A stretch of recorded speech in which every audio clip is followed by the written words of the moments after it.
देखिए, विकल्प तो हमेशा खुले रहते हैं जी। बस आपको जानकारी होनी चाहिए। अगर आप जागरूक हैं और समाधान तलाश रहे हैं कि हम क्या कर सकते हैं, अगर हमको एडमिशन नहीं मिला, एक रास्ता एक दरवाजा बंद हुआ। नमस्कार, गलगोटिया टाइम्स के डिजिटल वर्ल्ड में आपका बहुत बहुत स्वागत है। मैं हूं जेपी यादव। सीयूईटी यूजी 2025 के लिए एडमिशन का दौर जारी है और उसकी दौड़ भी जारी है। पेरेंट्स के साथ बच्चे भी परेशान हैं। परेशानी की कई बड़ी वजह हैं, या यूं कहीं छोटी वजह है, नासमझी या फिर जानकारी के अभाव में ये समस्याएं पैदा हो रही हैं। कई दफा अब जैसे दूसरी लिस्ट आ चुकी है और अब भी बहुत बड़ी संख्या में बच्चों ने एडमिशन नहीं लिया है। उनकी अब भी वही दुविधा है कि मनपसंद का कॉलेज नहीं मिल रहा और विषय नहीं मिल रहे हैं। हालांकि कुछ बच्चे ऐसे हैं जिन्होंने एडमिशन ले लिया है, लेकिन उन बच्चों की दुविधा अब भी कायम है जो विषय या कॉलेज के चक्कर में अब भी जूझ रहे हैं या फिर उनकी दुविधा कायम है। आज हमारे साथ हैं देश के जाने माने मोटिवेटर और काउंसलर अरुण श्रीवास्तव जी। आज हम उन बच्चों की समस्या पर, और सबसे बड़ी हमारे पास समस्या ये आ रही है कि कुछ बच्चे जो है कॉलेज रेगुलर नहीं करना चाहते हैं। उनका मोटिव है कि हम जल्दी से जल्दी अपने पैरों पर खड़े हो जाएं या फिर ऐसा कुछ करने लगे जिससे हमारी अर्निंग शुरू हो जाए। तो इन्हीं समय सारी समस्याओं पर, दुविधाओं पर, एडमिशन पर हम बात करेंगे अरुण श्रीवास्तव जी से, जो देश के जाने माने मोटिवेटर है और काउंसलर है।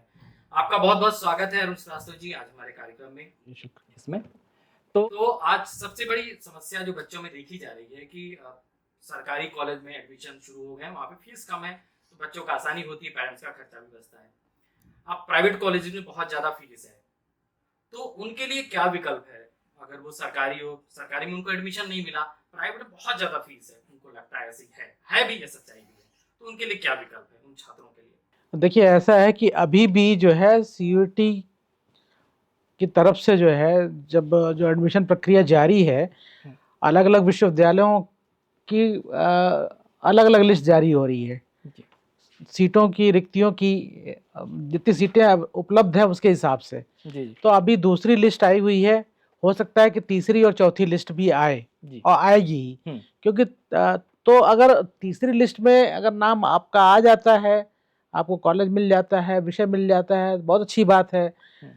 और अगर आपको लगता है कि तीसरी में नहीं आ पाया तो चौथी का भी वेट कर सकते हैं। हाँ, इस दौरान आप चाहे मतलब अपनी दुविधा और अपनी आशंका की पता नहीं मुझे एडमिशन मिलेगा कि नहीं मिलेगा, इस दुविधा को खत्म करने के लिए आप थोड़ा प्रयास जो है दूसरे स्टेट यूनिवर्सिटी भी सरकारी होती है, सेंट्रल नहीं होती है, वहाँ सीयूटी नहीं लागू होता है, तो वहाँ भी अभी एडमिशन चल रहे हैं, वहाँ भी कर सकते हैं।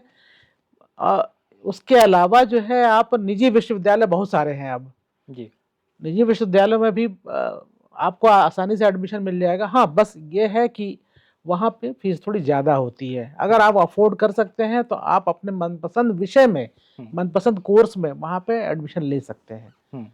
अच्छा, जैसे सबसे बड़ी समस्या ये होती है कि जैसे मान लीजिए दिल्ली का बच्चा है, ठीक है, उसको दिल्ली यूनिवर्सिटी में एडमिशन नहीं मिला और भी सेंट्रल यूनिवर्सिटीज है, वहाँ एडमिशन नहीं मिला। प्राइवेट की तरफ वो कई बारी पेरेंट्स अफोर्ड नहीं कर सकते, तो उनके लिए क्या विकल्प होगा?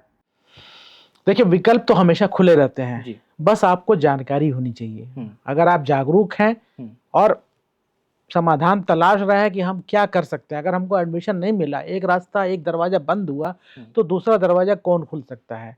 तो आपको पता भी होगा, लेकिन शायद आपने ढूंढा नहीं है। देश भर में एक सबसे बड़ा इंदिरा गांधी राष्ट्रीय मुक्त विश्वविद्यालय है, जिसके शाखाएं देश भर में हैं, और वहाँ एडमिशन के हर विषय उपलब्ध है, और उसके कोर्स, उसकी डिग्री भी जो रेगुलर कोर्स है उन्हीं की तरह मान्य है। उसके आधार पर भी आपको सरकारी नौकरी या प्राइवेट नौकरी सब मिल सकती है, किसी भी कंपटीशन में बैठ सकते हैं, और सबसे बड़ी बात कि बहुत कम फीस में आप कोर्स कर सकते हैं। इसके अलावा दिल्ली यूनिवर्सिटी का SOL school of open learning है जो मुक्त विश्वविद्यालय की तरह से है, जहां पर हफ्ते में 1 या 2 दिन क्लासेस होती हैं। आप उसको भी देख सकते हैं कि वहां भी सारे विषय उपलब्ध हैं। वो ऐसे विषय जिसमें कि प्रैक्टिकल लैब की ज्यादा जरूरत नहीं होती है, वो सारे विषय वहां उपलब्ध हैं। और उसकी मान्यता भी दिल्ली यूनिवर्सिटी की जो डिग्री है, रेगुलर की डिग्री है, वैसी ही मान्यता है, और वो भी SOL भी बहुत लोकप्रिय है। अच्छा अरुण जी, मैं जब से दिल्ली में बहुत सालों से हूँ, मैं अक्सर ऐसा सुनता चला आया हूँ कि ओपन यूनिवर्सिटी हो गई या जब लोग प्राइवेट में करते हैं तो उनके मार्क्स नहीं आते हैं। तो ये क्या भ्रम है, सच्चाई है आखिर, या मतलब इस तरह का भ्रम है या समाज में ऐसा चलता है? बच्चे बोलते हैं कि वहाँ ओपन से करने पे छवि खराब होती है, लोग कहते हैं आपने ओपन से किया है, आपने रेगुलर कॉलेज से किया है, उनको एक 2 दर्जे का देखा भी जाता है और उनके मार्क्स भी कुछ प्रभावित होते हैं। ऐसा कुछ है सच्चाई की या फिर ये सब एक सुनी सुनाई बात या भ्रम और दुविधा है। हाँ, ऐसा कुछ नहीं है। आपको बहुत सारी बड़ी बड़ी जगहों पे और आईएएस होते हुए लोग मिलेंगे, बच्चे मिलेंगे जिन्होंने स्कूल ऑफ ओपन लर्निंग से किया है या इंदिरा गांधी ओपन यूनिवर्सिटी से किया हुआ है। उसका कोर्स भी रेगुलर कोर्स की तरह ही है।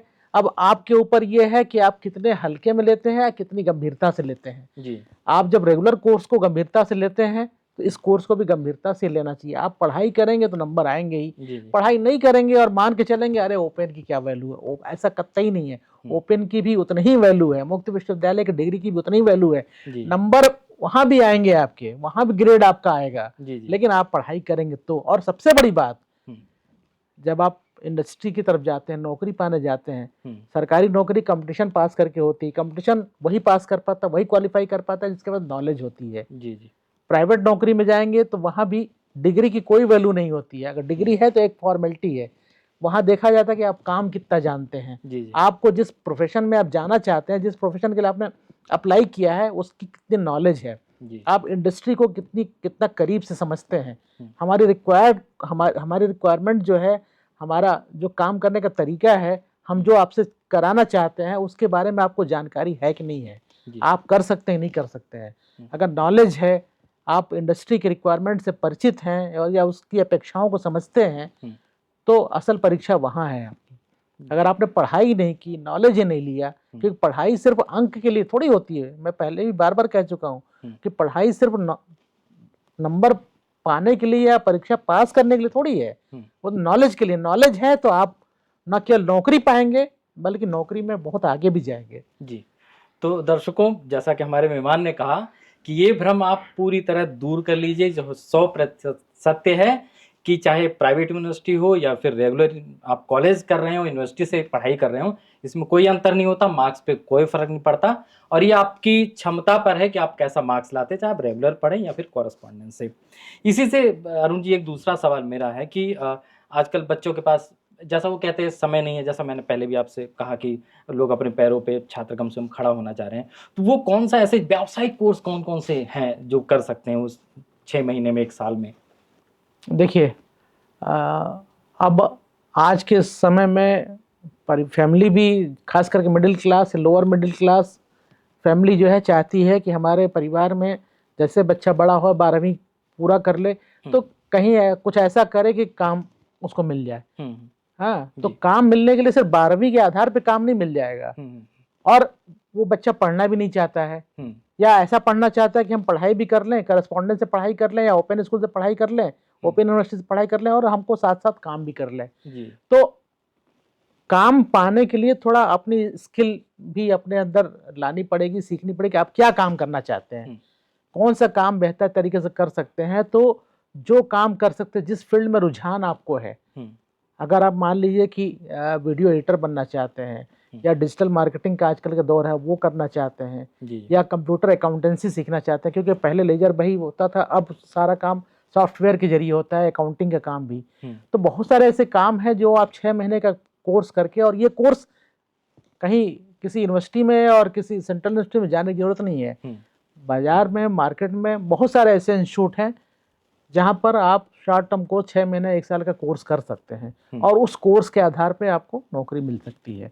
लेकिन ये देखना है कि सबसे पहले देखें कि हमारा रुझान किधर है, और मैं किस तरफ, किस कैरियर में आगे बढ़ना चाहता हूँ।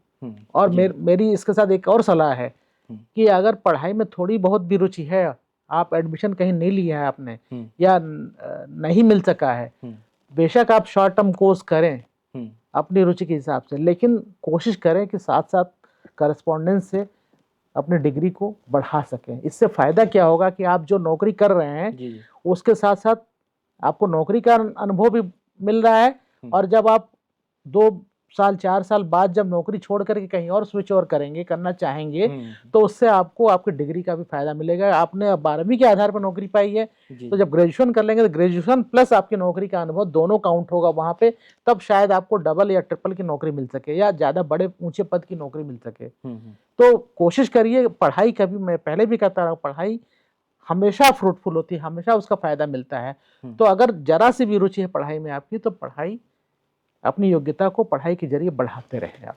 जी, जैसे एक दर्शक का सवाल है कि क्या पढ़ाई के दौरान पार्ट टाइम जॉब की जा सकती है, उससे कितना पढ़ाई पर प्रभाव पड़ता है?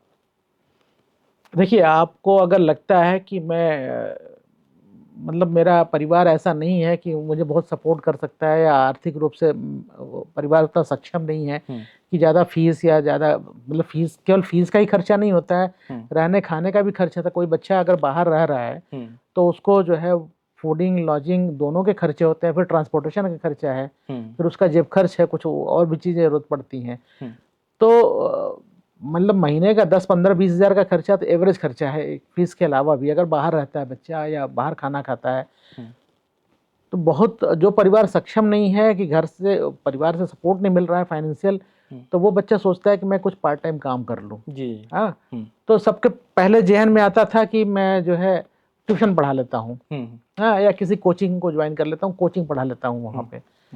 तो जिसके जो सब्जेक्ट जिसके अच्छे हैं उसका तो ठीक है, वो कोचिंग पढ़ा लेगा या ट्यूशन पढ़ा लेगा। जिस सब्जेक्ट की डिमांड ज़्यादा है, फिजिक्स, केमिस्ट्री, मैथ, इंग्लिश, ये सब जो बहुत डिमांडिंग है, जिसके मतलब आप घर में भी पढ़ाने लगिए तब भी 2-4 बच्चे मिल ही जाते हैं, तो आपके खर्चे की व्यवस्था हो जाती है। लेकिन अगर आप इतने सक्षम नहीं है कि आप ट्यूशन पढ़ा सकें, कोचिंग पढ़ा सकें, तो आप जो है थोड़ा सा, मैंने कहा कि आपने अगर पार्ट टाइम नौकरी कर रहे हैं आप, तो जो प्रोफेशन, जिस प्रोफेशन में आप गए हैं, आप अगर नौकरी मिल गई है तो ठीक है। अगर पढ़ाई के साथ अगर आपको समय बचता है, आप समय 1-2 घंटे मैनेज कर सकते हैं, और आप मान लीजिए डिजाइनिंग, ग्राफिक डिजाइनर का काम है, बहुत सारे लोग जो है फुल टाइम हायरिंग कम करते हैं और पार्ट टाइम फ्रीलांसर के जरिए काम कराते हैं जी।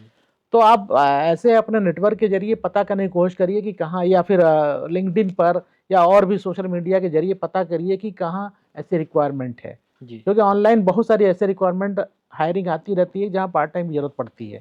तो आप वहाँ पर पार्ट टाइम 1-2 घंटे काम करके भी अपने खर्चे निकाल सकते हैं, और इससे वो आपका एक्सपीरियंस भी आपको मिलेगा, प्रैक्टिकल एक्सपीरियंस मिलेगा। एजुकेशन के इस एपिसोड में जुड़ने के लिए अरुण जी आपका बहुत बहुत शुक्रिया। और दर्शकों, मुझे उम्मीद है कि आपको बहुत सारी जानकारी अरुण श्रीवास्तव जी ने दी होगी, शिक्षा से जुड़ी हुई और भ्रम से जुड़े हुए बहुत से सवाल मैंने किए, उन्होंने जवाब दिए, इससे बहुत से दूर हुए होंगे। आज आपने अगर हमारा चैनल सब्सक्राइब नहीं किया है तो जरूर कर लें, जिससे आपको कोई जानकारी या फिर जरूरी सूचना आपसे मिस ना हो जाए। धन्यवाद। फिर मिलेंगे कुछ इन्हीं विषयों के साथ।